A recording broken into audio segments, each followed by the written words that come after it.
ಆಕಾಶವಾಣಿ ವಾರ್ತೆಗಳು ಓದುತ್ತಿರುವವರು ಕೆವೈ ಭಾರತಿ. ಮುಖ್ಯಾಂಶಗಳು. ಉತ್ತರ ಪ್ರದೇಶದಲ್ಲಿ ನೋಯ್ಡಾ ಅಂತಾರಾಷ್ಟೀಯ ವಿಮಾನ ನಿಲ್ದಾಣದ ಹಂತ 1 ಉದ್ಘಾಟಿಸಿದ ಪ್ರಧಾನಿ ನರೇಂದ್ರ ಮೋದಿ. ವಿಶ್ವ ವ್ಯಾಪಾರ ಸಂಸ್ಥೆ ಸಮ್ಮೇಳನ, ಅಭಿವೃದ್ಧಿಶೀಲ ರಾಷ್ಟಗಳ ಸಮಾನ ಅವಕಾಶಕ್ಕೆ ಕೇಂದ್ರ ಸಚಿವ ಪಿಯೂಷ್ ಗೋಯಲ್ ಆಗ್ರಹ. ಮನ್ ಕಿ ಬಾತ್ನ 132ನೇ ಸಂಚಿಕೆಯಲ್ಲಿ ನಾಳೆ ಭಾರತೀಯರನ್ನು ಉದ್ದೇಶಿಸಿ ಪ್ರಧಾನಿ ನರೇಂದ್ರ ಮೋದಿ ಭಾಷಣ. ಹಾಗೂ ಐಪಿಎಲ್ ಕ್ರಿಕೆಟ್ 19ನೇ ಆವೃತ್ತಿ ಇಂದಿನಿಂದ ಆರಂಭ. ಉದ್ಘಾಟನಾ ಪಂದ್ಯದಲ್ಲಿ royal Challengers Bengaluru, Sunrisers Hyderabad ಮುಖಾಮುಖಿ. ವಾರ್ತೆಗಳ ವಿವರ. ಉತ್ತರ ಪ್ರದೇಶದ ಜೇವರ್ನಲ್ಲಿರುವ ನೋಯ್ಡಾ ಅಂತಾರಾಷ್ಟೀಯ ವಿಮಾನ ನಿಲ್ದಾಣದ ಹಂತ 1 ಪ್ರಧಾನಿ ನರೇಂದ್ರ ಮೋದಿ ಇಂದು ಉದ್ಘಾಟಿಸಿದರು. ಈ ವಿಮಾನ ನಿಲ್ದಾಣವನ್ನು ಸುಮಾರು 11,200 ಕೋಟಿ ರೂಪಾಯಿ ಮೌಲ್ಯದ ಒಟ್ಟು ಹೂಡಿಕೆಯೊಂದಿಗೆ ಅಭಿವೃದ್ಧಿಪಡಿಸಲಾಗುತ್ತಿದೆ. ಈ ವಿಮಾನ ನಿಲ್ದಾಣದ ಉದ್ಘಾಟನೆ ಜಾಗತಿಕ ವಿಮಾನಯಾನ ಕೇಂದ್ರವಾಗುವತ್ತ ಸಾಗಿರುವ ಭಾರತದ ಪಯಣದಲ್ಲಿ ಒಂದು ಪ್ರಮುಖ ಮೈಲಿಗಲ್ಲಾಗಲಿದೆ.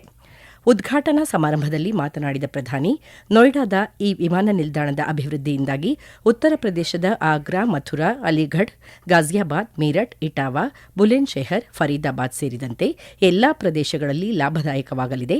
ರಾಜ್ಯದ ರೈತರು, ಸಣ್ಣ ಮತ್ತು ಮಧ್ಯಮ ಉದ್ಯಮಗಳು ಹಾಗೂ ಯುವಕರಿಗೆ ಹಲವು ಹೊಸ ಅವಕಾಶಗಳನ್ನು ಈ ವಿಮಾನ ನಿಲ್ದಾಣ ಸೃಷ್ಟಿಸಲಿದೆ ಎಂದು ತಿಳಿಸಿದರು. ನೋಯ್ಡಾ का एयरपोर्ट आगरा, मथुरा, अलीगढ़, गाजियाबाद, इस पूरे क्षेत्र को बहुत बड़ा लाभ होने वाला है. एयरपोर्ट पश्चिमी उत्तर प्रदेश के किसानों, छोटे और लघु उद्योगों, यहाँ के नौजवानों के लिए अनेक नए अवसर लेकर आने वाला है. ಬಿಜೆಪಿ ಹಿರಿಯ ನಾಯಕ ಹಾಗೂ ಪ್ರಧಾನಿ ನರೇಂದ್ರ ಮೋದಿ ಇದೇ 30ರಂದು ಮೇರಾ ಬೂತ್ ಸಬ್ಸೆ ಮಜಬೂತ್ ಅಭಿಯಾನದಡಿ ಅಸ್ಸಾಂ ಮತ್ತು ಪುದುಚೇರಿಯ ಪಕ್ಷದ ಕಾರ್ಯಕರ್ತರೊಂದಿಗೆ ನಮೋ ಆಪ್ ಮೂಲಕ ಸಂವಾದ ನಡೆಸಲಿದ್ದಾರೆ. ಈ ಕುರಿತು ಸಾಮಾಜಿಕ ಜಾಲತಾಣದಲ್ಲಿ ಮಾಹಿತಿ ಹಂಚಿಕೊಂಡಿರುವ ಪ್ರಧಾನಿ, ಕಳೆದ ದಶಕದಲ್ಲಿ ಅಸ್ಸಾಂ ಸಾಧಿಸಿರುವ ಅಭಿವೃದ್ಧಿ ಎಲ್ಲರಿಗೂ ಸ್ಪಷ್ಟವಾಗಿ ಕಾಣಸಿಗುತ್ತಿದೆ.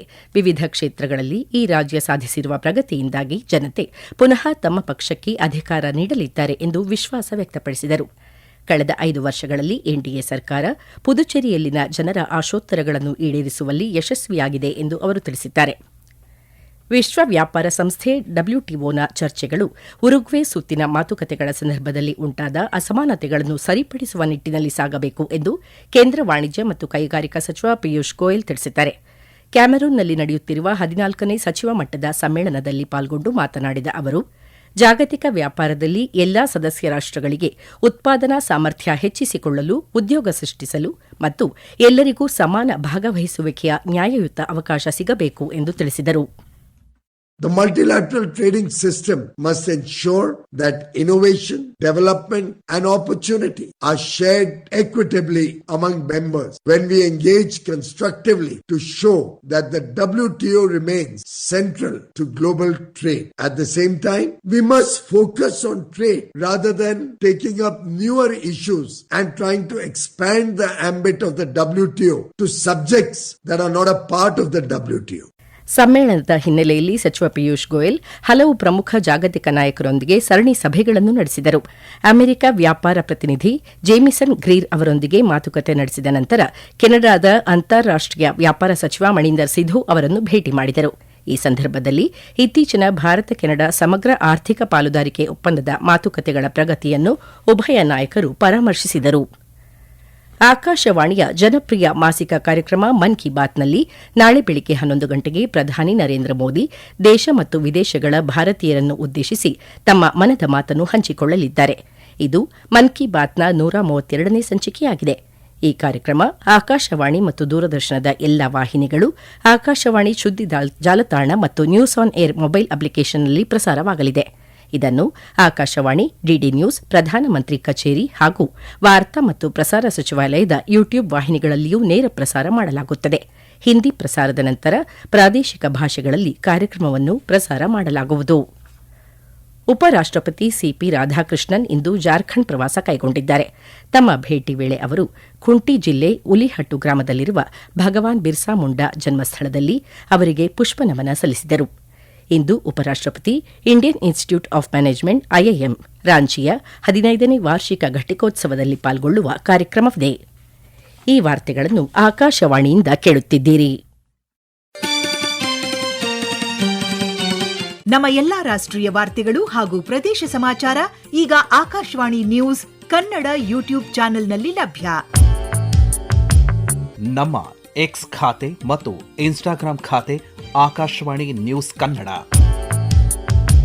ಹೆಚ್ಚಿನ ಮಾಹಿತಿಗಾಗಿ ನಮ್ಮ ಫೇಸ್ಬುಕ್ ಖಾತೆ ಆಕಾಶವಾಣಿ ವಾರ್ತೆ ಕನ್ನಡವನ್ನು ಅನುಸರಿಸಿ. ಮಾಹಿತಿಯ ಹೂರಣ ವಾರದ ಕಾರ್ಯಕ್ರಮ ಪ್ರಚಲಿತ ವಿದ್ಯಮಾನ ಪ್ರತಿ ಬುಧವಾರ 9:15. ನೇಪಾಳದ ನೂತನ ಪ್ರಧಾನಿಯಾಗಿ ಪ್ರಮಾಣ ವಚನ ಸ್ವೀಕರಿಸಿದ ಆರ್ಎಸ್ಪಿಯ ಸಂಸದೀಯ ನಾಯಕ ಬಲೇಂದ್ರ ಶಾ ಪ್ರಧಾನಿ ನರೇಂದ್ರ ಮೋದಿ ಅವರ ಅಭಿನಂದನಾ ಸಂದೇಶಕ್ಕೆ ಕೃತಜ್ಞತೆ ವ್ಯಕ್ತಪಡಿಸಿದ್ದಾರೆ. ಉಭಯ ರಾಷ್ಟಗಳ ನಡುವಿನ ಬಹು ಆಯಾಮದ ಸಂಬಂಧಗಳನ್ನು ಮತ್ತಷ್ಟು ಬಲಪಡಿಸುವ ಆಶಯ ವ್ಯಕ್ತಪಡಿಸಿರುವ ಅವರು ಜನರ ಯೋಗಕ್ಷೇಮ ಕುರಿತ ಹಂಚಿಕೆಯ ದೃಷ್ಟಿಕೋನದೆಡೆಗೆ ಕೆಲಸ ಮಾಡಲು ಎದುರು ನೋಡುತ್ತಿರುವುದಾಗಿ ತಿಳಿಸಿದ್ದಾರೆ. ನೇಪಾಳ ಪ್ರಧಾನಿಯಾಗಿ ಪ್ರಮಾಣ ವಚನ ಸ್ವೀಕರಿಸಿದ ಬಲೇಂದ್ರ ಶಾ ಅವರಿಗೆ ಪ್ರಧಾನಿ ನರೇಂದ್ರ ಮೋದಿ ಶುಭಾಶಯ ತಿಳಿಸಿದ್ದರು.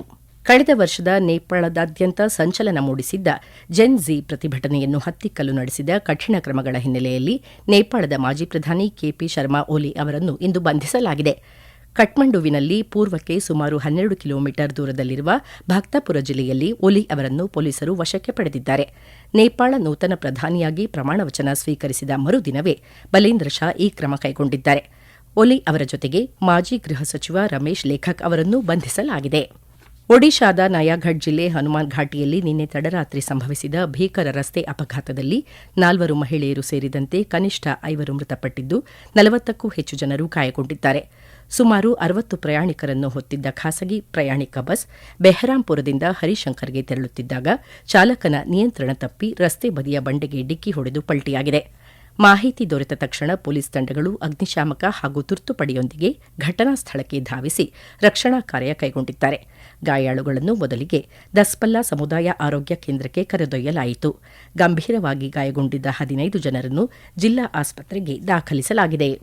ಜಮ್ಮು ಮತ್ತು ಕಾಶ್ಮೀರ ಹಾಗೂ ಲಡಾಖ್ ಕೇಂದ್ರಾಡಳಿತ ಪ್ರದೇಶಗಳನ್ನು ಸಂಪರ್ಕಿಸುವ ರಾಷ್ಟೀಯ ಹೆದ್ದಾರಿಯಲ್ಲಿರುವ ಜೋಜಿಲಾ ಪಾಸ್ನಲ್ಲಿ ವಾಹನಗಳು ಹಿಮಪಾತಕ್ಕೆ ಸಿಲುಕಿ 7 ಜನರು ಮೃತಪಟ್ಟಿದ್ದು ಹಲವಾರು ಮಂದಿ ಗಾಯಗೊಂಡಿದ್ದಾರೆ. ಘಟನೆಯ ನಂತರ ರಕ್ಷಣಾ ಕಾರ್ಯಾಚರಣೆಯನ್ನು ತಕ್ಷಣವೇ ಪ್ರಾರಂಭಿಸಲಾಗಿದ್ದು ಹಿಮವನ್ನು ತೆರವುಗೊಳಿಸುವ ಪ್ರಯತ್ನಗಳು ಮುಂದುವರೆದಿದೆ. ಘಟನೆಯಲ್ಲಿ 7 ಜನರು ಮೃತಪಟ್ಟಿರುವ ಕುರಿತು ಸಾಮಾಜಿಕ ಮಾಧ್ಯಮ ಪೋಸ್ಟ್ನಲ್ಲಿ ಕೇಂದ್ರ ಸಚಿವ ಜಿತೇಂದ್ರ ಸಿಂಗ್ ದೃಢಪಡಿಸಿದ್ದಾರೆ. ಘಟನೆಗೆ ಸಂತಾಪ ಸೂಚಿಸಿರುವ ಅವರು ಗಾಯಾಳುಗಳಿಗೆ ಅಗತ್ಯವಿರುವ ಎಲ್ಲಾ ಸಹಾಯವನ್ನು ಒದಗಿಸಲಾಗುತ್ತಿದೆ ಎಂದು ಹೇಳಿದರು. ಲಡಾಖ್ ಲೆಫ್ಟಿನೆಂಟ್ ಗವರ್ನರ್ ವಿನಯ್ ಕುಮಾರ್ ಸಕ್ಸೇನಾ ಕೂಡ ಈ ಘಟನೆಯ ಬಗ್ಗೆ ದುಃಖ ವ್ಯಕ್ತಪಡಿಸಿದ್ದಾರೆ. ಪಶ್ಚಿಮ ಬಂಗಾಳದ ವಿವಿಧ ಭಾಗಗಳಲ್ಲಿ ಸಂಭವಿಸಿರುವ ಹಿಂಸಾಚಾರ ಮತ್ತು ಅಶಾಂತಿಕಾರಕ ಘಟನೆಗಳ ಹಿನ್ನೆಲೆಯಲ್ಲಿ ಚುನಾವಣಾ ಆಯೋಗ ಪೊಲೀಸ್ ಆಡಳಿತದ ಮೇಲೆ ಕಣ್ಗಾವಲನ್ನು ತೀವ್ರಗೊಳಿಸಿದೆ. ಮುಂದಿನ ತಿಂಗಳು ನಡೆಯಲಿರುವ ವಿಧಾನಸಭಾ ಚುನಾವಣೆಗೆ ಮುನ್ನ ಮುನ್ನೆಚ್ಚರಿಕೆ ವಹಿಸಲು ಎಲ್ಲಾ ಹಂತದ ಅಧಿಕಾರಿಗಳಿಗೆ ಕಟ್ಟುನಿಟ್ಟಿನ ಸೂಚನೆ ನೀಡಲಾಗಿದೆ. ಮುಖ್ಯ ಚುನಾವಣಾ ಅಧಿಕಾರಿಗಳ ಕಚೇರಿಯ ನಿರ್ದೇಶನದಂತೆ ಎಲ್ಲಾ ಜಾಮೀನುರಹಿತ ಬಂಧನ ವಾರೆಂಟ್ಗಳನ್ನು ಜಾರಿಗೊಳಿಸಬೇಕು ಮತ್ತು ತಲೆಮರೆಸಿಕೊಂಡಿರುವ ಆರೋಪಿಗಳನ್ನು ಬಂಧಿಸಲು ವಿಶೇಷ ಕ್ರಮಗಳನ್ನು ಕೈಗೊಳ್ಳಬೇಕು ಎಂದು ಸೂಚಿಸಲಾಗಿದೆ. 19ನೇ ಆವೃತ್ತಿಯ ಇಂಡಿಯನ್ ಪ್ರೀಮಿಯರ್ ಲೀಗ್ ಐಪಿಎಲ್ ಟಿ20 ಕ್ರಿಕೆಟ್ ಟೂರ್ನಿಗೆ ಇಂದು ಅದ್ದೂರಿ ಚಾಲನೆ ದೊರೆಯಲಿದೆ. ಬೆಂಗಳೂರಿನ ಎಂ ಚಿನ್ನಸ್ವಾಮಿ ಕ್ರೀಡಾಂಗಣದಲ್ಲಿ ನಡೆಯಲಿರುವ ಉದ್ಘಾಟನಾ ಪಂದ್ಯದಲ್ಲಿ ಹಾಲಿ champion Royal Challengers Bengaluru RCB ಹಾಗೂ ಸನ್ ರೈಸರ್ಸ್ ಹೈದರಾಬಾದ್ ತಂಡಗಳು ಮುಖಾಮುಖಿಯಾಗಲಿವೆ.